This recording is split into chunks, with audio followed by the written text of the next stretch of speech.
Welcome everyone. Ngasi aina tak to jina Navodaya Class 6 Genvis 2022 gi form online kamai toraga fill up tawgadoina. Form ja through on laptop tawba yai, computer na tawba yai, through phone na ju tawba yagani ba ko. Ahan bada magi form maintingai da kari kari darkar legani kamai na ugani habja yengje ba ko. First heng form hanga ganda udoi je hangdri ko udoi je sumaina urakani habdi akhoi screen da lakdo si port ni aduga click here to submit online form je click tawdoi ne ba ko asi tora kanda mokoina kari kari darkar leige haiba je ji khangmi na ji aina hanga doi je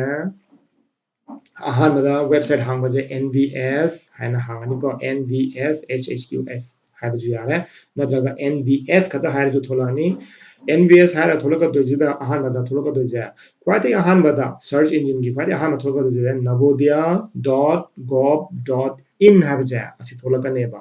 असिदा NVS हाबजे सिदा click तोरनी click तोरा मतुंगदा हुजिंग sign उठखिबदो अदुगे same कने उलत्रा उलैजिदा अखोना तौदोई click सिदी click here to submit हादे अमा अनि अहुम मरी मंगा सुबजिदा लेजे ब्लू मचुगे सांग बलेजे असिदा क्लिक तौदोइनी मथकी ददी सुम असिदा क्लास 6 की हंदक सेलेक्ट तौगिबा 21 दा सेलेक्ट तौगिबा nga मैम दुगी एडमिशन फॉर्मेट ने करी करी चांगदुनो चे चांग मैम दुनी को अदुगा क्लास 6 की सिलेक्शन टेस्ट कमाई तौगी रिजल्ट मैम दुनी सिना अदुगा सिदना provisional selection list of class 11 की लेटरल एंट्री गिनी 10 दगी 11 कारपा को अदगी वैकेंट लेरगाना 11 की जे कौबने अदुगी लेटरल एंट्री गिनी 9 की जो कौब यावनी अदु मसिना होना स्पेशली तौदु दी क्लास 6 गिनी अदुना मुझे आई सिदा नमागे click here to submit application form for class 6 Jawahar Navodaya Vidyalaya selection test 22 गिनी को एप्लीकेशन की लास्ट डेट सिदी 30/11 नवंबर नि 2021 को अखोना तमदो जिना ऑनलाइन दा फॉर्म जिदी ऑनलाइन नता जो ऑफलाइन दा जो सबमिट तौबा याबनी स्कूल दा लागा पीबजु इनै स्कूल दा लागा जो स्कूल की मीना जो लौबनी ऑफलाइन दा तौरगा मखोना दुम फॉर्म फिल अप तौबजु यावनी को मसी ताकदो जिना इना ताकदो जिना ऑनलाइन दा कमाई तौरगा तौगनी अदो करी करी पो चंगदुनो हाबजे हाना खंजलदि को असिदा क्लिक तौगे असिदा क्लिक तौरका ना थोलका दोजे असिगी स्क्रीन जे थोलानी थोलक पजिदा खोना क्लिक तौदोजिदी अनाउंसमेंट लेरे कैंडिडेट लेरे कैंडिडेट कॉर्नर एडमिन कॉर्नर दी कोई चंगबा याद रहा कैंडिडेट कॉर्नर द चंगे याय अनाउंसमेंट द चंगे याय एस अनाउंसमेंट चंगा दी खोना मोगोय डिटेल्स में करी करी रजिस्ट्रेशन कमाई तौदुनो खोतुनो है इरमगनी अन अदु द चंगरो जे कैंडिडेट कॉर्नर द चंगा जी click here for class 6 registration असिदा नम्बर नेबको असिदा नम्मा गांदा थोकलगा दो पोचे करीनो हैबदा ऑनलाइन एप्लीकेशन फॉर्म फॉर 2022-23 थोड़ा कतोनी हिंदी दजु इरा अदुगा असिदा चंगदोइदी अहनबदा मिसागी असिगी सर्टिफिकेट टू बी अपलोडेड से असिया डाउनलोड तौदोइनी असि डाउनलोड तौरबा मतुंगदा को अदुदा फिल अप तौदोइनी डाटास मैम जे अदुगी डाउनलोड तौरबा डाटा मैम दु अमुक अपलोड तौरबदोइनेबा होरेनै ताके अदुगा असिदा सिंगल स्टेज विंडो नि याम कन्ना यामना कॉम्प्लेक्स ओबा पोत नते अदुगा सिग्नेचर ऑफ द कैंडिडेट चंगनी kb 10 to 100 kb लौदोइनी अदुमाना signature of the parents signature of the candidate photograph लौरनी सर्टिफिकेट नत्रा साइन बाय कैंडिडेट का पेरेंट ना साइन तोबा अनि लौदोइनी 550 to 300 kb की डिटेल नि अदुगी मतुंगा इसगी फॉर्म जे असिदा मेन बा हौदोइने बसिदगी हौदोइने मेन बजे अदु अहान बजे कई तौनी अखोना सर्टिफिकेट से download तौदोइने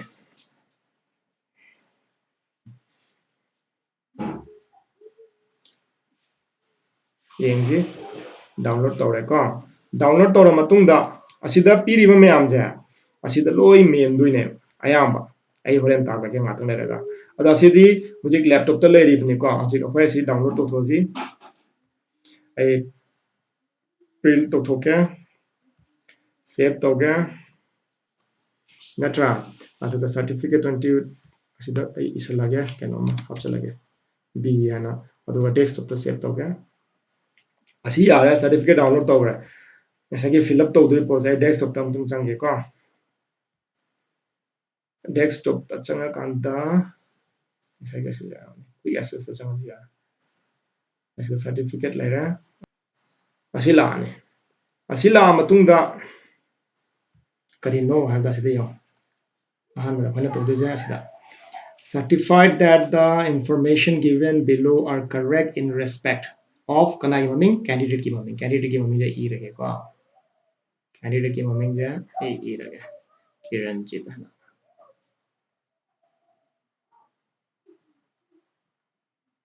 ira candidate ki maming adugi mathangda matungda student na tambiba school to kari school no ai gidi ngisai na hai aina hai RDS hai rage ba atuka RDS da kidai da lei wangkhai KHEI wangkhai asidana aigi ming amu irani ngisai candidate ni ko idea Kiranjit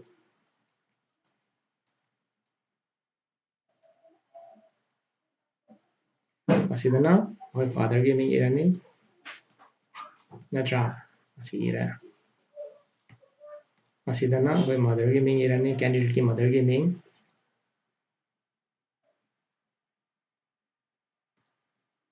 chomeka then asida date of birth sida idoje khoina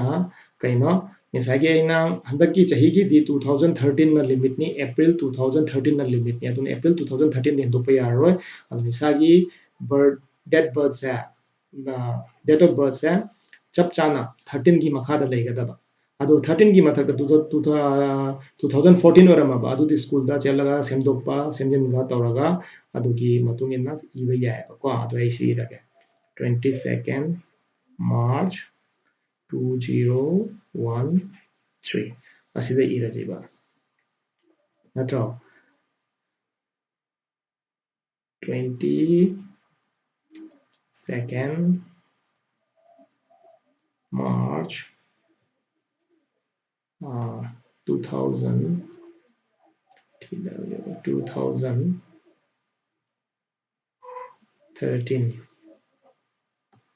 2013 irani asidana candidate se boys ni boys general ni idi general irani then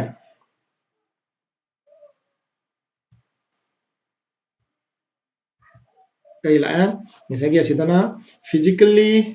handicap oiba oidaba asida physically handicap hapuradi akoina certificate piu hairani ba asidaju asigi physically virtual visually impaired natraga hearing impaired se hapchaluraba certificate piu hairakani ba certificate lodadi tawroi ba ko aduna aidi pirroi aduna sigi jaina kasu mark tawroi ba ko aduna nahoiju yaudadi mark tawdaju yarni then after that asida gedi mark lay mole on the cheek chin natra then asida kari hai postal address present postal address asina karam bagi nangi student ki address pi done postal address ai di kongba laisram leikai iraga aduga pin iba yare post office iga yare pick natruga post office Imphal ko pin iba yare sida channam irani pin 795001 isame yare mobile number 8974778429 pirani agi email lay is candidate ki ba asida pirani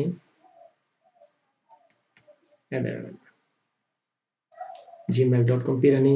then nationality id akoi Indian ni ko INDIAN Indian irani religion id Hinduism idoini akoi na tokpa ikeju yai atokpa iradi atokpa iraga di hayeng form fill up tawgana khangdone ba others hana lakani others tu gi matungina iduine ba medium of examination mite me ikeju yai English ikeju yai edi English ige aduga mite me iragana horen form fill up tawba kanda mite me haina tholakani mite me ti choose tawdoine ba ko asidana name of school karamba school aina ngasa ibdo RDS kaya da lay magi pasida kari hai and village and place hena wangkhai asi igadamne wangkhai asi da ju RDS wangkhai asi gi address pidone ba asi da ju school की address P दो निको school की address P दती यादे कई गना था candidate खंदो जाए school की एड्रेस तू की बेस ता माजे चॉइस तो दोने माने इंफाल वेस्ट की पिरुरे इंफाल ईस्ट ता परीक्षा थारेगा तो स्कूल खला रो सेलेक्ट रिजेक्ट तो करने इंफाल वेस्ट ता लेरेगा ना वेस्ट ता तो माने इंफाल वेस्ट ता लेरे मा ईस्ट ता तमनिंग है बा कैंडिडेट सिना अदुदी कैंडिडेट तुना इंफाल ईस्ट की स्कूल अमा तंबो गदा बा अदुदी इंफाल ईस्ट ता तंबा याने बा को अदि इंफाल वेस्ट तमनिंगा बा कैंडिडेट इंफाल ईस्ट की जना अदुदी इंफाल वेस्ट की स्कूल अमा दा माजे मिंग चंगा दा थौबाल दा तमनिंगे दना थौबाल की स्कूल अमा दगी माजे तंबो गदा को अदुदी असिदी आइदी अर्बन नि असिजु अर्बन नि when idoni ko urban asina urban idoiba then year of month and year of passing class 3 day aina 2019 2020 2021 hojikna I study tauri kana month of passing karambada asina January 2019 January 2019 December 2020 December itu aku di December gini ya bang Angje aduna reading hana thabi dani name of blog iril bung natra hojik aku ni blog IRILBUNG iril bung IRILBUNG iril bung asi RDS wangthai ja iril bung blog ki manung challi aduna iril bung indoi ne ai ka iril bung aduga district East Imphal ये जो यार है Imphal east ये जो यार है सुमाने इरानी इस Imphal east Imphal Irani को then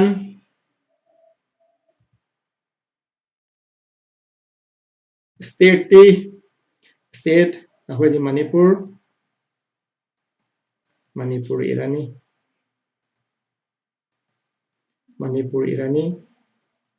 Manipur irani yare ko after asi loira matungda akoina tawdoi je asida candidate signature ni ko asida I signature ma tawraga asi signature ai horen kan ma harki asida na parents ki signature tawraji tawra hujik yamna important oiba poti asigi signature ja akoina photo kapthoga JPG natraga JPEG format ta semdokodoine asigi signature the parents ki signature ju JPEG format ta kaptone ba ko asigi format ta JPEG natraga na JPG format ta kapthokodoine photo je kapthoga format se convert tawdoine same thing asigi ju JPG format ta convert tawdoine adu size na kya oini size oidoi jina huje ai hairake size na kya oini habda 10 to 100 KB oigadaba ko mami kitang sengde kitang mami sengla kiga 10 to kya 100 KB oigadaba aduga format ti karamba format JPG format asida ena JPG format ta convert toraga save toro thamdoine ba ko adugi matungda JPG format ta convert tora matungda kari tawni asida photo je asigi photo je student ki photo napto ni dana asida asigi photo je nappa matungda natraga naptringa da asigi ju photo dugi ju JPG da convert togada ba JPG da photo namaga magi ju 10 KB dagi 100 KB baugi manung jida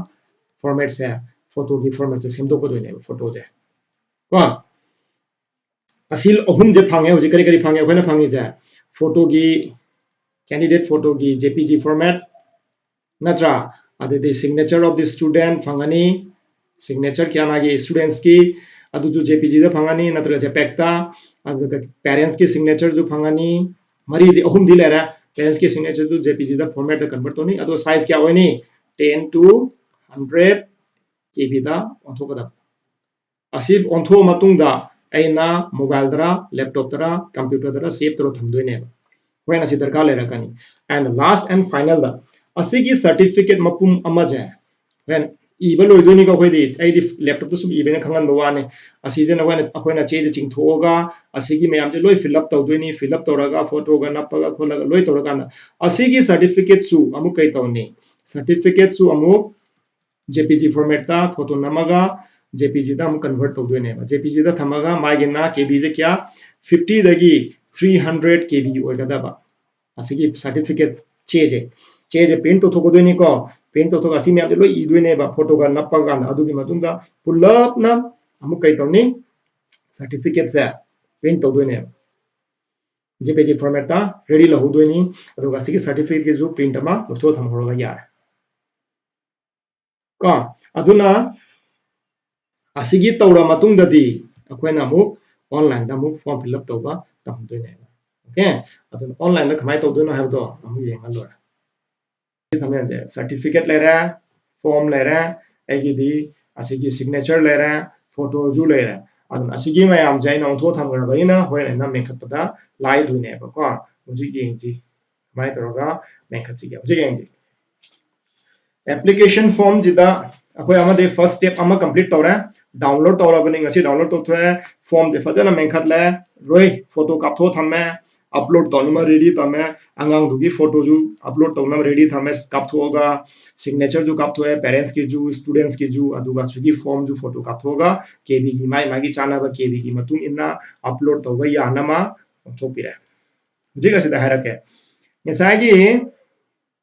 signature दा 10 to 100 KB ni changa doija parents के signature जो 10 to 100 kg ni candidate के signature जो 100 kg ni अदु ngसागी certificate तो अदु की केबी जिना 50 to 500 300 kb ni बको मुझे फॉर्म जे मेल अदि फॉर्म दे मेन बजिदि अहान बदा करी हाय select the state in which the candidate studying in class 5 त करंबा स्टेट तमगे हाबने अखोगी दी मणिपुर नि को मणिपुर द नमनी यारे अदुगा सेलेक्ट द डिस्ट्रिक्ट दरा डिस्ट्रिक्ट तदी आइगिदी इम्फाल ईस्ट साइड नमगे इम्फाल ईस्ट माना लौग्रा लौरे को चुमे अदुगा असिदा ब्लॉक तो मिसाई आई हाइदोनी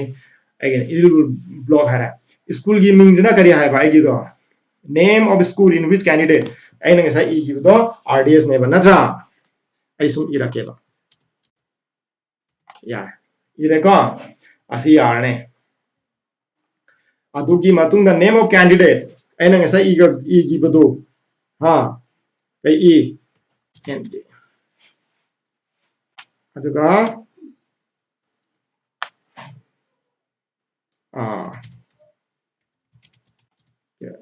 इरेको मोबाइल नंबर ngasa ina पी की दो मोबाइल नंबर पी की जुया पीरो जुया है अद मानस दे एस्ट्रिक मार्क थम दे सिदा रेड मार्क ये सिदा पीरी जा असिगी मार्क से लेता बनिना मोबाइल नंबर पी की जुया है पीरो जुया है अदु आई पी रगे बको आई पी रगे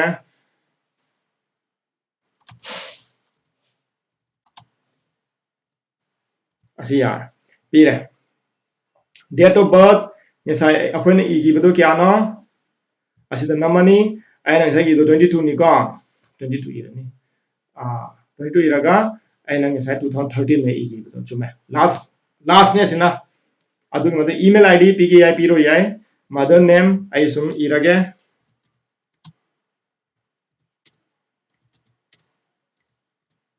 इरा नता असि इबलोरा फादर नेम जो इरागे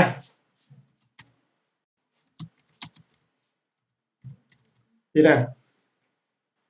गार्जियन लेरगा जु याय लेता जु पी द जु या सिदी रिलेशनशिप विद द गार्जियन पी द जु यारा नगोना लेरा मदी करी गार्जियन नो कनाई मखा द लेबनो नंगा नगोना गाइडेंस पीरी बा गार्जियन जे अदु मम्मी इरानी मागी रिलेशनशिप इन अंकल रा आंटी रा मैटरनल अंकल रा मैटरनल आंटी रा हैबदो अदु की parent other mother grandfather grandmother पीबे इंडियन वारा नेशनलिटी आइडेंटिफिकेशन मार्क पीरी एने साइ पीरबदो नत्रा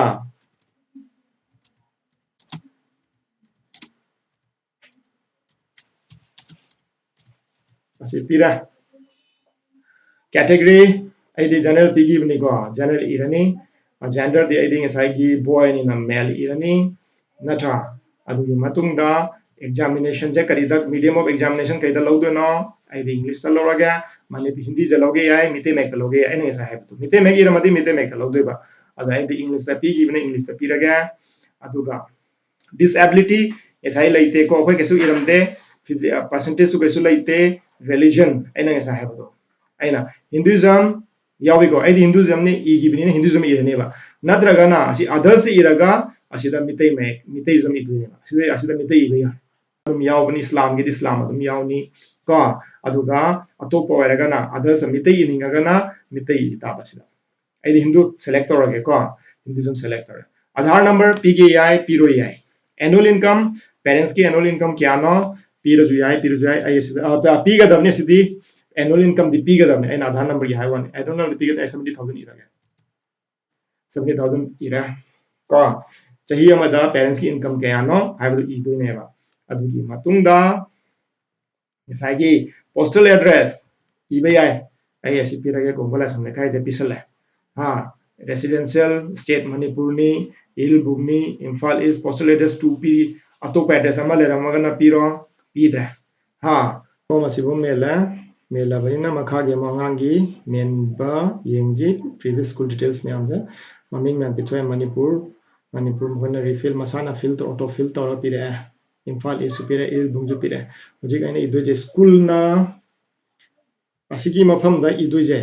asigi mafamda idoje na khoina kari idoino habda school na leiriba address to mana leiriba village yumgi nate ko akoi presidential address nate school ki address pi doine ba skill je wangkhai da leye ba si aduna ai wangkhai rage I ai wangkhai rage asido ju G K H E I wangkhai ira asida ju N G K H E I wangkhai ira asida nang isagi school maming do mu irage R D S ka R D S asida ju R D S an irane asi ire ko asi ire banina asi recognize ni nataga non recognize ni habado asida irani apna recognize ni na recognize I am school ro recognize oidini ko asida no recognize irani la ai the candidate se urban ni urban candidate irani asida ju urban hana select orani asida ju urban hana select torani asidana akhoi di January 2019 dagi hoduni sida ko aduna akhoi di session je January da hoganina January da asiju January da hoganina January da asiju January da hoganina January da pirani ko aduga result di akhoi di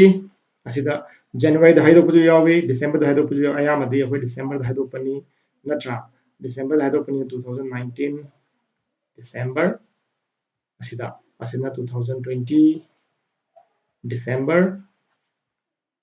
natra aduga asida ju akoina kari pini misagi 21 December pirani ora form fill up tawda kesu problem laitre ko asigi form yam je loi fill up tawga loira form je fill up tawga loira kanda amu ye check tawdoi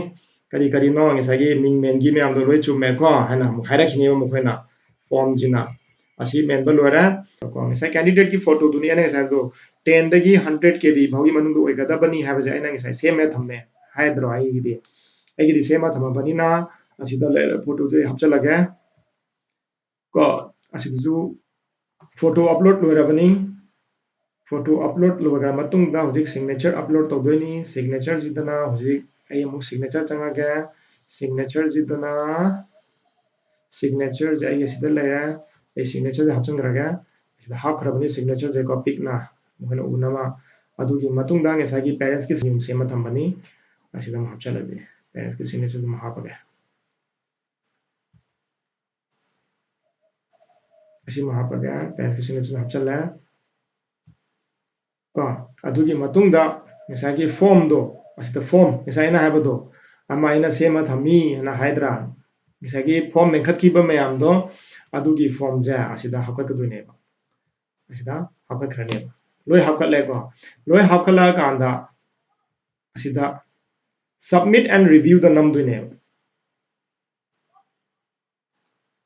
year of joining class 5 should be less than the year of passing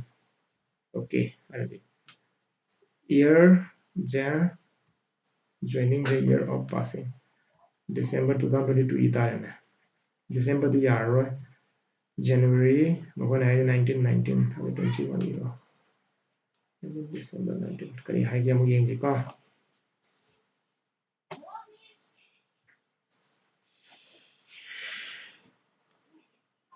Hmm, 2020 1920 December January 20 22 ꯒꯤ January ꯗ ꯏꯁꯜꯂꯦ ꯂꯣꯏꯗꯣꯏꯅꯦꯕ ꯃꯥꯅ ꯁꯤ ꯂꯧ ꯌꯥꯗ꯭ꯔꯦ ꯗꯤꯁꯦꯝꯕꯔꯗ ꯏꯔꯗꯤ ꯐꯣꯔꯃꯦꯠꯁꯦ ꯂꯧ ꯌꯥꯗꯦ ꯑꯗꯨꯅ 22ꯒꯤ Januaryꯗ ꯍꯥꯏꯗꯣꯛꯑꯅꯤ ꯍꯥꯏꯅ ꯍꯥꯏꯔꯒ ꯏꯔꯒ ꯑꯁꯤꯗ ꯊꯥꯖꯤꯜꯂꯁꯦ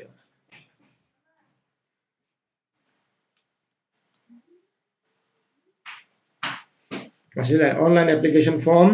ꯐꯤꯜ ꯑꯞ ꯇꯧꯔꯦ ꯁꯤꯗ ꯂꯣꯏ ꯌꯥꯎꯔꯛꯑꯝꯕꯅꯤꯀꯣ ꯅꯣꯏ ꯃꯤꯡ ꯃꯌꯥꯝꯁꯦ ꯂꯣꯏ ꯌꯥꯎꯔꯛꯀꯗꯣꯏꯅꯦ ꯂꯣꯏ ꯌꯥꯎꯔꯛꯑꯀꯥꯟꯗ ꯑꯁꯤꯒꯤ ꯐꯣꯔꯝꯁꯦ ꯑꯩꯈꯣꯏꯅ ꯀꯩ ꯇꯧꯅꯤ ꯐꯤꯜ ꯑꯞ ꯇꯧꯈꯤꯅꯦꯕ ꯐꯥꯏꯅꯦꯜ ꯁꯕꯃꯤꯠ ꯇꯧꯗꯣꯏꯅꯦ ꯑꯗꯨ ꯃꯇꯨꯡꯗ ꯆꯦꯟꯖ ꯇꯧꯕ ꯌꯥꯔꯔꯣꯏꯀꯣ ꯑꯣꯀꯦ ꯍꯥꯏꯔꯣ ꯐꯥꯏꯅꯦꯜ ꯁꯕꯃꯤꯠ ꯇꯧꯔ ꯃꯇꯨꯡꯗ ꯑꯁꯤꯗ ꯔꯦꯖꯤꯁꯇ꯭ꯔꯦꯁꯟ ꯅꯝꯕꯔ ꯑꯃ ꯄꯤꯕ꯭ꯔꯥ ꯑꯁꯤꯒꯤ ꯔꯦꯖꯤꯁꯇ꯭ꯔꯦꯁꯟ ꯍꯦꯛ ꯗꯔꯀꯥꯔ ꯂꯩꯔꯛꯀꯗꯣꯏꯁꯦ ꯑꯗꯨꯅ ꯑꯁꯤꯒꯤ ꯔꯦꯖꯤꯁꯇ꯭ꯔꯦꯁꯟ ꯅꯝꯕꯔꯗꯤ ꯃꯥꯡꯍꯟꯕ ꯌꯥꯗꯦ ꯑꯩꯅ 14090100016ꯁꯦ 18ꯁꯦ ꯏꯁꯜꯂꯒ ꯊꯝꯃꯅꯤ ꯑꯁꯤꯒꯤ ꯔꯦꯖꯤꯁꯇ꯭ꯔꯦꯁꯟ ꯅꯝꯕꯔꯁꯦ ꯃꯥꯡꯕ ꯌꯥꯗꯦ ꯑꯁꯤꯒꯤ ꯔꯦꯖꯤꯁꯇ꯭ꯔꯦꯁꯟ ꯅꯝꯕꯔ ꯃꯥꯡꯉꯗꯤ ꯍꯌꯦꯡ ꯀꯩꯅꯣ ꯇꯧꯕ ꯌꯥꯔꯣꯏꯗꯣꯏꯅꯦꯕ ꯑꯁꯤꯒꯤ ꯔꯦꯖꯤꯁꯇ꯭ꯔꯦꯁꯟ ꯅꯝꯕꯔꯅꯦ ꯑꯗꯨꯒꯤ ꯏꯁꯥꯅ ꯁꯕꯃꯤꯠ ꯇꯧꯈꯤꯕ ꯀꯥꯟꯗ ꯁꯤꯖꯤꯟꯅꯈꯤꯕ ꯗꯦꯠ ꯑꯣꯐ ꯕꯥꯔꯊꯇꯣ 22 March 2013 ꯍꯥꯏꯅ ꯏꯈꯤꯕ ꯗꯦꯠ ꯑꯣꯐ ꯕꯥꯔꯊꯇꯣ ꯑꯁꯤꯒꯤ ꯗꯦꯠ ꯑꯣꯐ ꯕꯥꯔꯊꯀ ꯑꯁꯤꯒꯤ ꯔꯦꯖꯤꯁꯇ꯭ꯔꯦꯁꯟ ꯅꯝꯕꯔꯁꯦ ꯃꯥꯡꯍꯟꯕ ꯌꯥꯗꯦ ꯑꯁꯤꯒꯤ ꯔꯦꯖꯤꯁꯇ꯭ꯔꯦꯁꯟ ꯅꯝꯕꯔ ꯂꯩꯔꯕꯅꯤꯅ ꯌꯥꯔꯅꯦꯕ ꯑꯗꯨꯅ ꯑꯁꯤꯗ click here to print your registration form ꯑꯁꯤꯗ ꯅꯝꯃꯅꯦꯕ ꯑꯁꯤꯗ ꯅꯝꯃꯅꯤ ꯑꯁꯤꯗ ꯂꯥꯛꯑꯅꯦꯕ ꯀꯣ ꯑꯗꯨꯒ ꯑꯁꯤꯒꯤ ꯃꯌꯥꯝꯁꯦ ꯂꯣꯏ ꯄꯤꯔꯛꯑꯅꯤ ꯄꯤꯔꯛꯑꯕꯅꯤꯅ ꯑꯁꯤꯗ ꯄ꯭ꯔꯤꯟ ꯇꯧꯊꯣꯛꯑꯅꯤ ꯄ꯭ꯔꯤꯟ ꯇꯧꯔꯒ ꯄ꯭ꯔꯤꯟ ꯇꯧꯊꯣꯛꯑꯅꯤ ꯑꯗꯨꯒ ꯂꯦꯞꯇꯣꯞꯇ ꯊꯝꯅꯤꯡꯉꯥꯏ ꯀꯝꯄ꯭ꯌꯨꯇꯔ ꯊꯝꯅꯤꯡꯉꯥꯏꯅ ꯁꯦꯞ ꯑꯦꯁ PDF ꯑꯗꯨꯒ ꯄ꯭ꯔꯤꯟ ꯄꯦꯄꯔꯗ ꯄ꯭ꯔꯤꯟ ꯇꯧꯊꯣꯛꯑꯒ ꯊꯝꯒꯗꯕꯅꯦꯕ ꯄꯦꯄꯔꯗ ꯄ꯭ꯔꯤꯟ ꯇꯧꯊꯣꯛꯑ ꯊꯝꯃꯗꯤ ꯀꯩ ꯀꯥꯟꯅꯅꯤ ꯍꯌꯦꯡ ꯑꯁꯤꯒꯤ ꯆꯦ ꯂꯥꯛꯇ꯭ꯔꯦ ꯑꯗꯨꯀꯥꯟꯗ ꯊꯝꯅꯕ ꯀꯣ ꯑꯗꯨꯃꯥꯏꯅ ꯇꯧꯔꯒ ꯊꯝꯍꯧꯒꯗꯣꯏꯅꯦꯕ ꯁꯤꯗ ꯑꯗꯨꯅ ꯍꯧꯖꯤꯛ ꯐꯥꯎꯗ ꯑꯩꯈꯣꯏꯅ ꯇꯧꯈꯤꯕꯗꯣ ꯑꯗꯨ ꯈꯛꯇꯅꯤ ꯉꯁꯥꯏꯒꯤ ꯐꯣꯔꯝ ꯐꯤꯜ ꯑꯞ ꯇꯧꯔꯦ ꯐꯣꯔꯝ ꯄ꯭ꯔꯤꯟꯠ ꯑꯥꯎꯠ ꯇꯧꯊꯣꯛꯑꯅꯤ ꯐꯣꯔꯝ ꯄ꯭ꯔꯤꯟꯠ ꯑꯥꯎꯠ ꯇꯧꯊꯣꯛꯑ ꯃꯇꯨꯡꯗ ꯊꯝꯖꯤꯜꯂꯅꯤ ꯔꯦꯖꯤꯁꯇ꯭ꯔꯦꯁꯟ ꯅꯝꯕꯔ ꯃꯥꯡꯍꯟꯕ ꯌꯥꯗꯦ okay thank you for watching I hope ꯃꯤ ꯒ꯭ꯌꯥꯟ ꯇꯥꯔꯝꯃꯅꯤ ꯑꯗꯨꯒ ꯇꯥꯗ꯭ꯔꯁꯨ ꯀꯃꯦꯟ ꯕꯣꯛꯁꯇ ꯏꯕꯤꯔꯛꯎ ꯑꯗꯨꯝ ꯀꯩꯅꯣ ꯇꯧꯖꯒꯦ ꯒ꯭ꯌꯥꯟ ꯇꯥꯅ ꯑꯃ ꯑꯗꯨꯝ ꯇꯥꯛꯆꯔꯛꯀꯦ ꯑꯣꯀꯦ ꯊꯦꯡꯛ ꯌꯨ ꯚꯦꯔꯤ ꯃꯆ